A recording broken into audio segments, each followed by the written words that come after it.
ერთის ყოველწლიური შეხვედრის ფარგლებში კავკასიის რეგიონში კლიმატის ცვლილებებთან დაკავშირებით მრგვალი მაგიდა გაიმართა.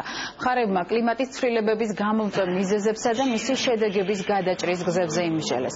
შეხვედრა პარიზის კლიმატის ცვლილების კონფერენციაზე მისაღები ვალდებულებები, მთავრობის პრიორიტეტები და დაფინანსების მექანიზმები განიხილეს. მრგვალი მაგიდას მთავრობის წევრები, საერთაშორისო ორგანიზაციები, არასამთავრობო ორგანიზაციები და საბანკო სექტორის წარმომადგენლები დაესწრნენ.